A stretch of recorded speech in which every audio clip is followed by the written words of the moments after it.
हे अर्जुन, क्रोध से भ्रम पैदा होता है, भ्रम से बुद्धि व्यग्र होती है। जब बुद्धि व्यग्र होती है तब तर्क नष्ट हो जाता है, तब व्यक्ति का पतन हो जाता है। भगवान श्री कृष्ण कहते हैं, फल का अभिलाषा छोड़कर कर्म करने वाला पुरुष ही अपने जीवन में सफल होता है।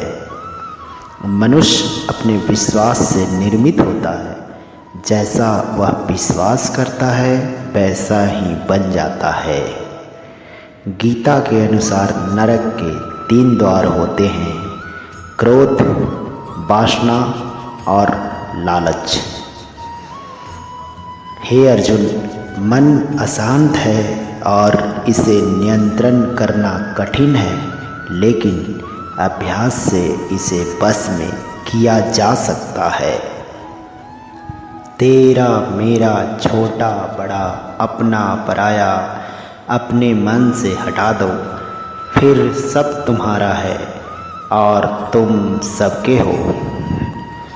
जो हुआ अच्छा हुआ, जो हो रहा है वह अच्छा हो रहा है और जो होगा वह भी अच्छा होगा। भगवान श्री कृष्ण कहते हैं, मैं सभी प्राणियों का एक समान रूप से देखता हूँ। मेरे लिए न कोई प्रिय है ना ही ज्यादा, लेकिन जो मनुष्य मेरा प्रेम पूर्वक आराधना करता है वो मेरे भीतर रहता है और मैं उसके जीवन में आता हूँ। धरती पर जिस प्रकार मौसम बदलते रहते हैं, उसी प्रकार व्यक्ति का जीवन भी सुख दुख में आते जाते रहते हैं। जीवन तो भविष्य में है ना अतीत में है, जीवन तो बस इस पल वर्तमान में है। भगवान श्री कृष्ण कहते हैं, हे अर्जुन, कोई भी व्यक्ति जो चाह बन सकता है यदि वह व्यक्ति एक विश्वास के साथ इच्छित वस्तु पर लगातार चिंतन करें। जो लोग अपने मन में नियंत्रण नहीं करते हैं उनके लिए वह शत्रु का समान काम करता है। हे अर्जुन, सदैव संदेह करने वाला व्यक्ति के लिए प्रसन्नता न इस लोक में है और न ही परलोक में। हे अर्जुन, तुम्हारा क्या गया जो तुम रोते हो? तुम्हारा क्या लाए थे तुम जो तुम खो दिए? तुमने क्या पैदा किया था जो नष्ट हो गया? तुमने जो लिया यहीं से लिया, जो दिया यहीं पर दिया। जो आज तुम्हारा है कल किसी और का होगा, क्योंकि परिवर्तन ही संसार का नियम है। जन्म लेने वाले को लिए मृत्यु उतनी ही निश्चित है जितनी कि मरने वाले के लिए जन्म लेना। इसीलिए जो अपरिहार्य है उस पर शोक नहीं करना चाहिए।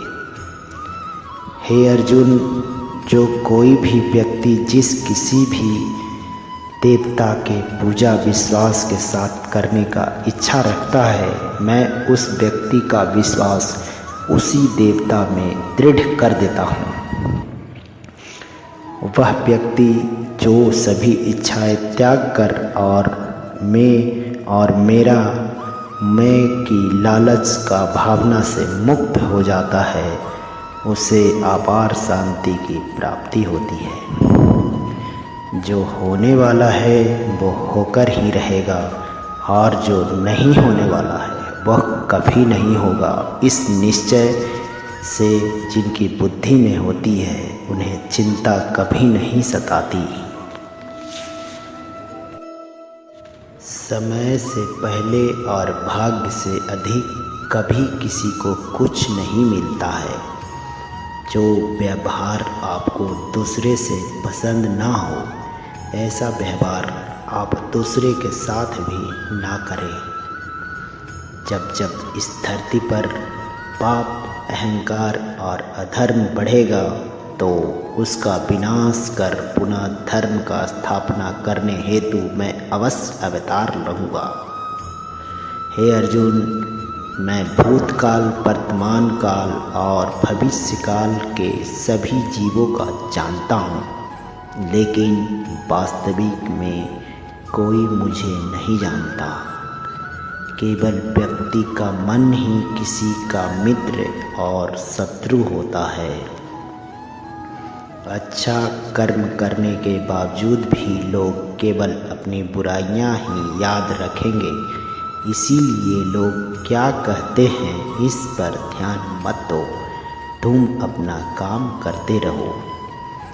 मनुष्य का परिणाम की चिंता किए बिना लोभ, लालच और निस्वार्थ और निष्पक्ष होकर अपने कर्तव्य का पालन करना चाहिए। मनुष्य कल्याण ही भागवत गीता का प्रमुख उद्देश्य है, इसीलिए मनुष्य को अपने कर्तव्य का पालन करते समय मानव कल्याण का प्राथमिकता देना चाहिए।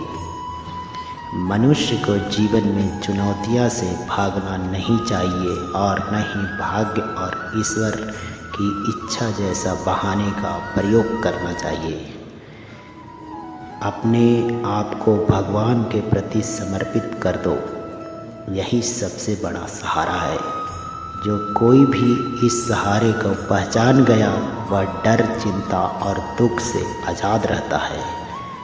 न तो यह शरीर तुम्हारा है और न ही इसे शरीर के तुम मालिक हो।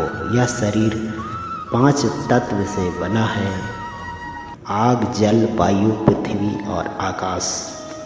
एक दिन यह शरीर इन्हीं 5 ही तत्वों में विलीन हो जाएगा।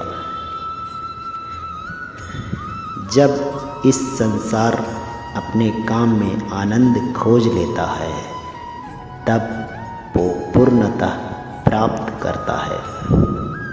हे अर्जुन, मैं धरती का मधुर सुगंध हूँ, मैं अग्नि भी, उष्ण भी हूँ। सभी जीवित प्राणियों का जीवन और सन्यासियों का आत्म संयम मैं ही हूँ। मन के गतिविधियाँ, होश, सांस और भावनाएं के माध्यम से भगवान का शक्ति सदा तुम्हारे साथ है। जिस प्रकार अग्नि स्वर्ण को परखती है, उसी प्रकार संकट वीर पुरुष को परखती है। यह सृष्टि कर्म क्षेत्र है, बिना कर्म किए यहाँ कुछ भी हासिल नहीं हो सकता। जो दान बिना सत्कार का कुपात्र को दिया जाता है, वह तामस दान कहलाता है। जो मनुष्य जिस प्रकार से ईश्वर का स्मरण करता है, उसी के अनुसार ईश्वर उसे फल देते हैं। कंस ने श्री कृष्ण को सदैव मृत्यु के लिए स्मरण किया, तो श्री कृष्ण ने भी कंस को मृत्यु प्रदान की। अतः परमात्मा को उसी रूप में स्मरण करना चाहिए जिस रूप में मानव उन्हें पाना चाहता है। आत्मज्ञान की तलवार से अपने हृदय से अज्ञान के संदेह को काटकर अलग कर दो। उठो, अनुशासित रहो। सफलता जिस ताले में बंद रहती है, वह 2 चाबियों से खुलती है। एक कठिन परिश्रम और दूसरा दृढ़ संकल्प। जिस प्रकार के ज्योति अंधेरे में चमकती है, ठीक उसी प्रकार सत्य भी चमकता है। इसीलिए हमेशा सत्य के राह पर चलना चाहिए। अपने परम भक्तों, जो हमारे मेरे स्मरण एक चिंता मन से मेरा पूजन करते हैं, मैं व्यक्तिगत रूप से उनके कल्याण और उत्तरदायित्व लेता हूँ। मनुष्य को अपने कर्म के संभाविता परिणाम से प्राप्त होने वाली विजय और पराजय, लाभ या हानि, प्रसन्नता या दुख इत्यादि के बारे में सोचकर चिंता से ग्रसित नहीं होना चाहिए। श्रेष्ठ पुरुष का सदैव अपने पद और गरिमा के अनुरूप कार्य करना चाहिए, क्योंकि श्रेष्ठ पुरुष जैसा व्यवहार करेंगे तो इन्हीं आदर्शों के अनुरूप सामान्य पुरुष भी वैसा ही व्यवहार करेंगे। जिनके मन का जीत लिया उन्हें पहले ही परमात्मा को प्राप्त कर लिया, क्योंकि उसने शांति प्राप्त कर ली है। ऐसे मनुष्य के लिए सुख दुख सर्दी गर्मी मन अपमान एक से हैं। मनुष्य को इन इंद्रियों के चक्रव्यूहों के कारण भ्रमित रहता है, जो वासना लालच आलस जैसी बुरी आदतों से ग्रसित हो जाता है। इसीलिए मनुष्य को अपने मन एवं आत्मा पर पूर्ण नियंत्रण रखना चाहिए। आत्मा का शस्त्र नहीं काट सकता है और न ही अग्नि इसे जला सकती है। इसे गीला नहीं कर सकता और न ही जल इसे सुखा सकती है। आत्मा किसी काल में न भी जन्मता है और न ही मरता है, और न यह एक बार होकर फिर अभिरूप होने वाला है। आत्मा अजन्मा है, नित्य है, स्वस्थ है और पुरातन है। शरीर के नाश होने पर भी इसका नाश नहीं होता। जन्म लेने वाला मृत्यु निश्चित है और मरने वाला का जन्म निश्चित है। इसीलिए जो अटल है, अपरिहार्य है, उसके विषय में तुमको शोक नहीं करना चाहिए। तो दोस्तों, इस वीडियो से आपको कुछ भी मोटिवेशन मिला हो तो हमारे चैनल को सब्सक्राइब करिएगा और कमेंट में लिखिएगा राधे राधे, जय श्री कृष्णा। आपका दिन शुभ हो।